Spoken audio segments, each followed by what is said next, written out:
Thank you so much for taking the time to speak with us. I was very curious how you pitched this project to your producers. Yeah, it was a strange pitch, you know. I just draw in like a table in a restaurant, that paper for sheet, and I just draw the structure, First part, a guy running from his fiancée. Second part, the fiancée going after him in Asia. And I said, well, there is a problem, because I will not write this script until I do the trip myself, because we decided already which countries they would travel.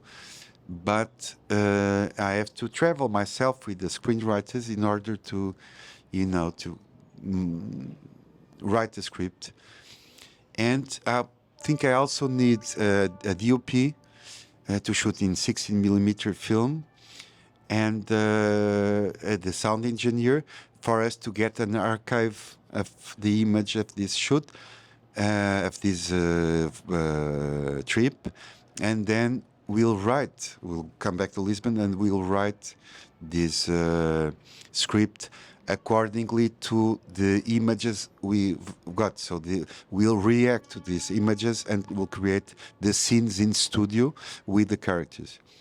So this normally it would be like a failure, an error as a pitch, but maybe I have a funny kind of producer, and she said, it all makes sense. It's great.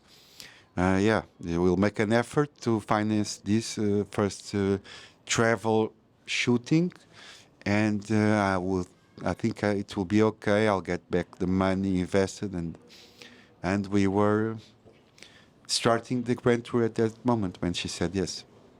The voiceover informs much of the narrative, but it's not completely in line with the images. Was that also part of from the beginning, or did you then decide to abstract it a little bit more in the editing process? Yeah, I mean, I don't think it's if you had the same kind of images describing what really is happening with the characters, it wouldn't make no sense. So you have different kind of images, but we always thought that these images could also provide you many things. One of them would be like the inner state of the characters. There will be something from these kind of images that would be stressful or joyful or, I mean, stressed, or, I mean, it could be many different things.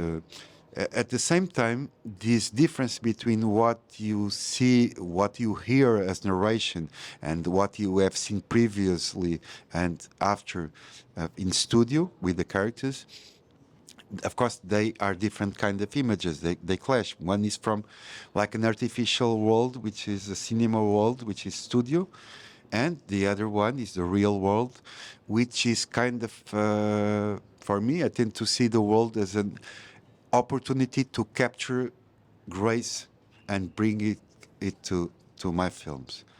And it's the spectacle of the world. I think, for instance, fiction is much more intimate in a studio.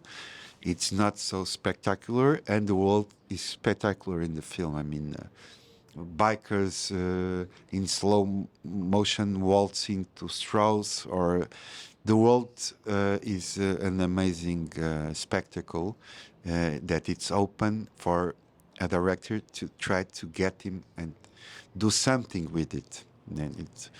And yeah, this is what we have done. And also something that I noticed that happened too often for typical coincidence is this focus on little elements in storytelling. Like you have the shadow theater, you also have these puppets on sticks. What was the relevance for that to your story? Well, because this film, how it is built and constructed, is also a little bit about storytelling and creating fiction.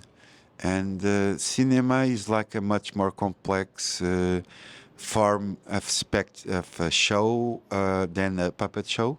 but it's the roots are the same.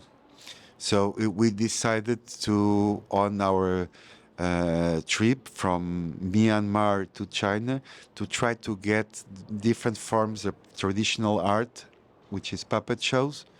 They are quite different and quite amazing for me. I was really interested in having them and discovering them.